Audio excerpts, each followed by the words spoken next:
Shalom my student, how are you today? Hari ini bersama dengan Seroki Cendata membawakan mata pelajaran pendidikan agama Kristen dan Budi Pekerti kelas 10. Sebelum kita belajar, mari kita bersatu di dalam doa. Kami mengucap syukur oleh karena kasih-Mu Tuhan dan berkat-Mu yang selalu baru yang telah kami terima. Engkau Tuhan yang telah membebaskan kami, melepaskan kami dari setiap masalah-masalah yang kami alami. Tuhan, kami bersyukur hari ini dapat belajar. Tuhan Yesus yang mengajari kami, membimbing kami, supaya kami beroleh pengetahuan, pengertian.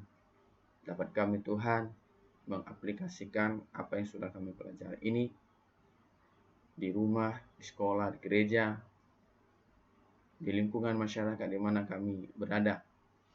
Berkatilah Tuhan orang tua kami, guru-guru kami, bangsa dan negara kami. Tuhan Yesus, kami siap untuk belajar, kami memulai pelajaran ini. Di dalam nama Tuhan Yesus kami sudah berdoa dan mengucap syukur. Haleluya. Amin.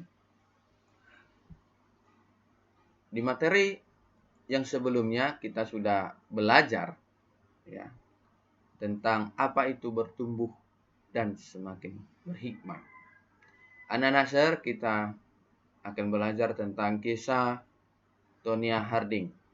Nah, ini dia gambarnya yang masuk pemberitaan ya pada sebuah majalah di Amerika Serikat. Tonya Harding ya, lahir dia tahun 1970, adalah seorang pemain sepatu ice skating terkenal di Amerika Serikat.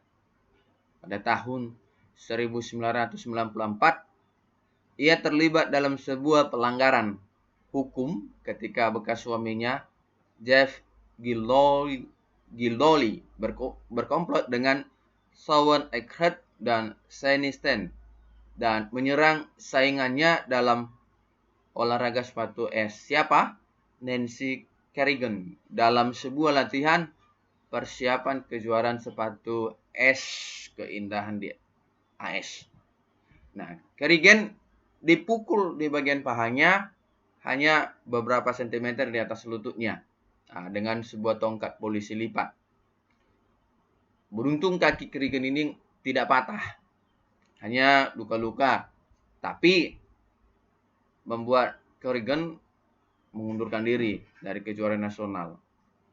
Akhirnya ya, Harding memenangi kejuaraan itu.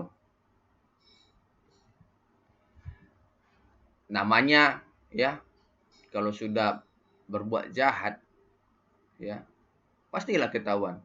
Seperti peribahasa kita, sepandai-pandainya tupai melompat akan jatuh juga.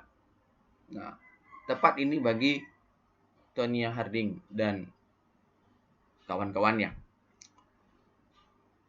Peristiwa ini kemudian terbongkar oleh polisi.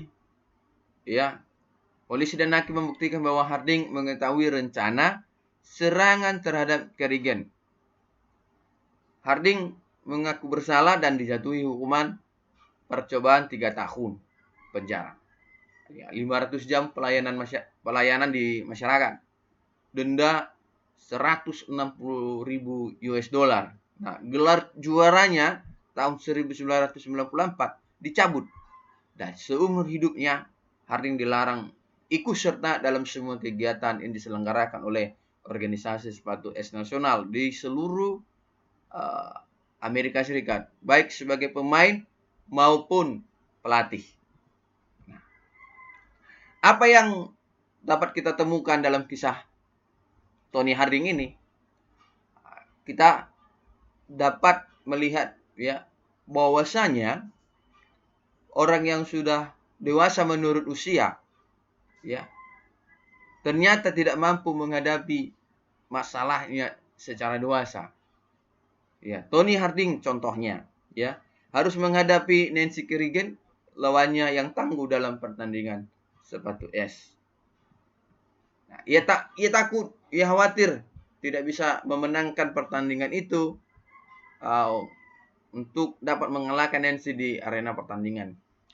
Karena itu ketika seseorang memutuskan untuk mencelakakan Nancy, ia pun berdiam diri atau bahkan menyetujui apa yang direncanakan oleh Jeff Gillooly untuk mencelakakannya. Ini adalah sebuah contoh tentang emosi yang negatif.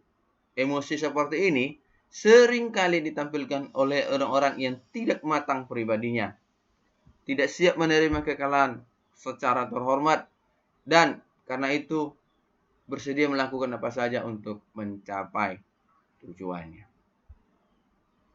Dengan kata lain, secara fisik ya mereka sudah bertumbuh, tapi secara emosional dan kepribadian mereka itu tetap seperti anak kecil. Ya, mereka tidak bisa berpikir dengan matang dan bertanggung jawab. Hal seperti ini dapat kita temukan pula di berbagai aspek kehidupan. Ya, anak-anak Sir, sampai di sini saja materi pembelajaran yang boleh Sir sampaikan kepada anak-anak Sir. Anak-anak Sir, apabila anak-anak Sir ingin lebih mengerti, hubungi Sir di WA pribadi Sir. Dan sampai jumpa di pembelajaran kita berikutnya. Tuhan Yesus memberkati.